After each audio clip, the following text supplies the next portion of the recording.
Welcome back to Texas Top Homes, where home buying, selling, and financing are all simplified. I'm your host, Freeman Sawyer. With me is my co-host, Tracy Wiesman. Today we're visiting with the one and only Doc Compton. Doc is one of the nation's foremost authorities on credit repair and credit restoration. Doc, thanks for being on the show. Glad to be here. So, Doc, you and I have been friends a long time. I've seen some videos on your Facebook page, some Facebook Live things you've been doing, where you're getting pretty tough on the phone with some, I guess you could call them debt collectors. You can call them that. Yeah. Can you share with our listeners why you're so adamant when you're dealing with some of those companies?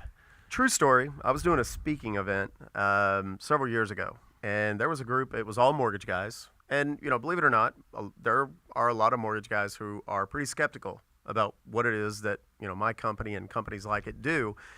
This guy stands up at the end during the Q&A and says, I get it, but don't you feel a little bit like the skeezy defense attorney who gets a guy off on a murder charge on a technicality? And I said, that's a fair question, but let me ask you something. If you were wrongly accused of murder, would you care if I got you off on a technicality? Or would you just be glad that I got you off on a charge? Yeah. Okay, exactly.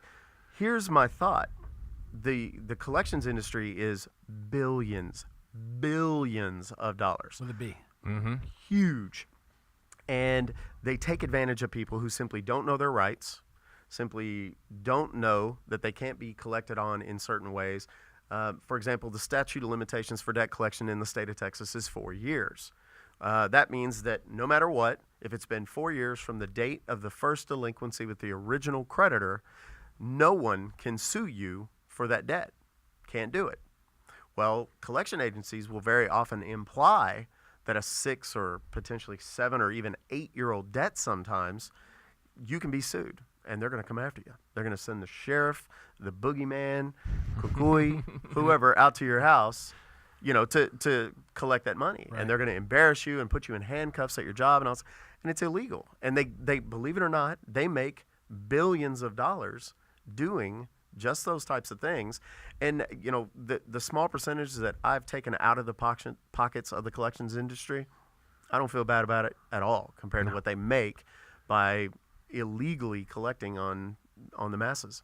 And I'm just curious, you're very familiar with it. What about those accounts that get kind of bought and sold several times? Yeah, and people ask that a lot.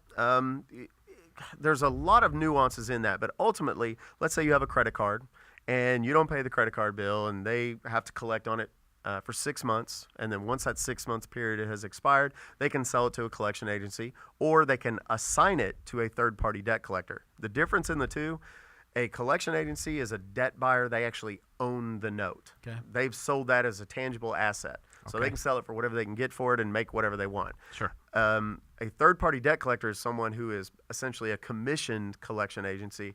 If they collect $100, they get a 20% commission. They make $20 on it, right? The rest, whatever they collect, goes to the original creditor.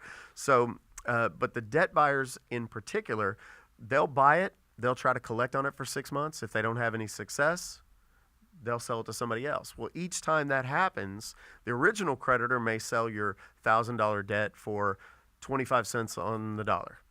Then they don't have any success with it. The next company that buys it may get it for 10 cents, then 5. Gotcha. Then down to literally pennies or fractions of pennies. Sure. And if you think about it, a $1,000 debt that's been sold like this, well, they're going to add interest and fees and so on and so forth, some of which are legit, some aren't. It depends on the original contract with the original creditor, but ultimately they're going to go and say, hey, you owe $1,500. On what? Well, on this credit card. Well, that credit card was $1,000. Yeah, but there's interest and there's fees and collection costs and so on and so forth, all of which we're entitled to. And you say, well, I don't have $1,500. If I had $1,500, I would have paid it when it was $1,000. Right. Well, tell you what we'll do. We'll do it for $700. Well, these people paid literally, fractions of pennies for this debt, and they're making $700. It's pure profit. A commission, obviously, or whatever fee gets paid to the collection agent who actually conned you into doing this, giving you your debit card and so on and so forth.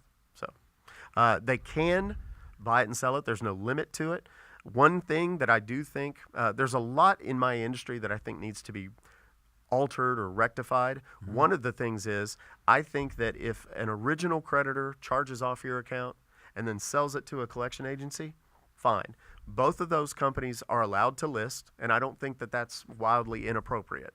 However, if that company then sells it to another company and another, well, before you know it, you've got 4 or 5 negative accounts on your credit report for the same account. Right. Sure. And what's very tricky about that is that first collection agency may very well own the next 3 in line. So you've got the same company ultimately collecting on it, but putting it. all these additional derogatory. Yeah, we see that Interesting. when we pull credit reports on people where it's the same account over and over and over. Yeah. Didn't know they were owned sometimes by the same group. Oh yeah, there's huge conglomerations that own literally 20 or 30 different collection agencies, and they just basically, and you look at one letter versus the other, and it's virtually identical with the exception of the branding. Gotcha. Got it. Hey, Doc, thanks for being on the show today. If for our listeners out there that want to reach out to you and get things started, what's your website? www.omegacreditrepair.com or my personal website, .compton.com. And if they want to just call you direct and get it going now? 214-733-8336.